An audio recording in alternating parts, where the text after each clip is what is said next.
नमस्कार मैत्रिणींनो, beauty tips with जयामध्ये तुमचं सर्वांचं मनपूर्वक स्वागत करते. आजचा आपला विषय आहे पिगमेंटेशन.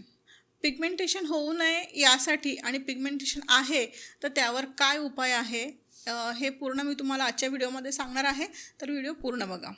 तर पिगमेंटेशन का होतं, तर त्याला बरीचशी कारणं आहेत पिगमेंटेशन होण्यासाठी. खूप जास्त उन्हामध्ये राहिल्यामुळे किंवा जेनेटिकही असतं. जर तुमच्या आईवडिलांना असेल, तुमच्या घरामध्ये कोणाला असेल तर ते जेनेटिकमुळे ते तुम्हालाही येऊ शकतं, अनुवंशिकतेमुळे. नंतर असतं की स्ट्रेस घेतो आहे किंवा बऱ्याच वेळा असं होतं की आपण आपल्या स्किनकडे म्हणावं तसं लक्ष देत नाही. खूप सारे आपण कामं करतो पण स्वतःकडे आपण जेव्हा लक्ष देत नाही, स्किनकडे लक्ष देत नाही, तर त्याच्यामुळे ते होतं आहे. मग त्याला उपाय काय आहे, तर त्याच्यावर उपाय हा आहे की केमिकल पील हे केल्यामुळे ते फक्त थोडंसं लाईट होणार आहे. जर तुमचं खूप जास्त डीपमध्ये गेलं असेल, म्हणजे तुमचं 3 वर्षाच्या आधीचं जर पिगमेंटेशन असेल तर ते फक्त लाईट होऊ शकतं आहे, ते पूर्ण 100% जाणार नाही आहे. पण ते लाईट होण्यासाठी आपण काही घरगुती उपायही करू शकतो. ते मी तुम्हाला आजच्या भागामध्ये सांगणार आहे की त्यासाठी काय रेमेडीज आहेत. तर पिगमेंटेशनची सुरुवात जेव्हा होते तेव्हा काय होतं ना, स्किनवर आपल्या अगदी छोटे छोटे बारीक स्पॉट यायला तयार होतात. पण त्याकडे जर तुम्ही दुर्लक्ष केलं तर ते कालांतराने खूप जास्त झपाट्याने वाढत जातात. ते इतकं पॅचेस येतात की चीनवर, नाकावर, अगदी जसे छोटे छोटे फुलपाखरू बसल्यासारखे पूर्ण चेहऱ्यावर ते आलेले असतात आणि ते दिसायलाही खूप घाण वाटतं. पण ते इतक्या सहजतेने जातसुद्धा नाही. म्हणूनच जेव्हा तुम्हाला सुरुवातीला दिसतं आहे की पिगमेंटेशन तुमच्या स्किनवर येतं आहे तेव्हाच तुम्ही व्यवस्थित त्याची ट्रीटमेंट घ्या. घरगुती उपायासोबत तुम्हाला यावेळेस म्हणजे सगळेच उपाय तुम्हाला घरगुती करून चालणार नाही आहेत. काही काही गोष्टी अशा असतात की त्यासाठी आपल्याला प्रॉपर ट्रीटमेंट घेणंसुद्धा गरजेचं असतं. अशा वेळेला तुम्ही एखाद्या छान ब्युटिशियनकडे जा किंवा एखाद्या सलोनमध्ये किंवा एखाद्या स्किन स्पेशलिस्टकडे जाऊन तुम्ही व्यवस्थित त्याची ट्रीटमेंट घेणं खूप गरजेचं आहे. तर आता जर तुम्हाला त्याची सुरुवात झालेली दिसते किंवा आहे तर ते थोडंसं आपण लाईट कसं करू शकतो आहे, त्यासाठी तुम्हाला मी मागच्या व्हिडिओमध्ये जे सांगितलं होतं की CTM क्लिन्झिंग, टोनर आणि मॉइश्चरायझर हे आपल्याला डेली रुटीनमध्ये आणायचंच आहे. ते केल्यानंतर आपण काय करू शकतो आहे की मी छोटीशी एक तुम्हाला रेमेडी सांगते. एका वाटीमध्ये छोटंसं 1 चमचाभर तुम्हाला गव्हाचं पीठ घ्यायचं आहे. त्यात थोडं लिंबाचा रस घालायचं आहे आणि मध घालायचं आहे.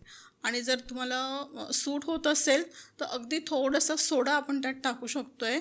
त्याची छान पेस्ट करा आणि ती पूर्ण चेहऱ्याला लावायची आहे.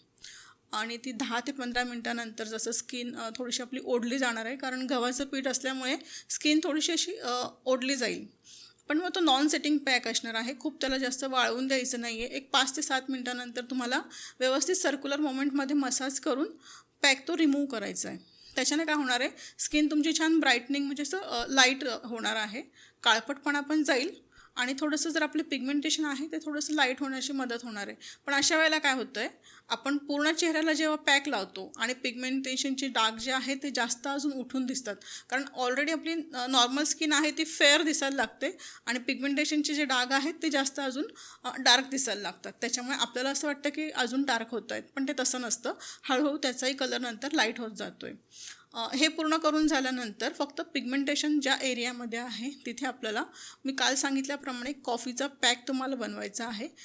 चमचाभर कॉफी घ्यायचं आहे, त्याच्यामध्ये लिंबाचा रस आणि मध हे घालायचं आहे.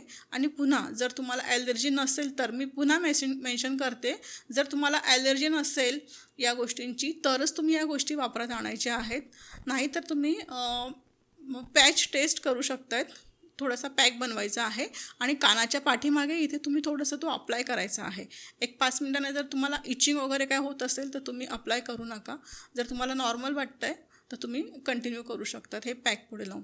तर तो कॉफीचा जो पॅक आहे, तर आपलं जिथे पिगमेंटेशन आहे त्या एरियावर तुम्ही तो अप्लाय करायचा आहे.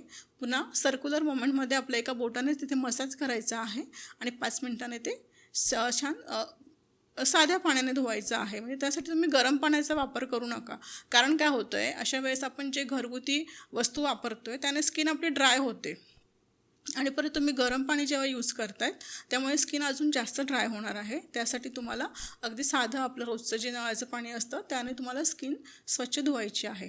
नंतर मॉइश्चरायझर लावायला विसरायचं नाही. मॉइश्चरायझर याच्यासाठी की स्किन खूप ड्राय झालेली असते आणि जर तुम्ही मॉइश्चरायझर अवॉइड केलं तर स्किन अजून ड्राय होणार. म्हणजे पिगमेंटेशन तर आहेच, परत तुमचं स्किन ड्रायचा एक तुम्हाला प्रॉब्लेमला फेस करावं लागणार आहे. त्यासाठी तुम्हाला मॉइश्चरायझर लावणं ही खूप गरजेचं आहे. आता अजून पिगमेंटेशनसाठी तुम्हाला काही काही रेमेडीज मी देणार आहे ते पुढच्या व्हिडिओमध्ये.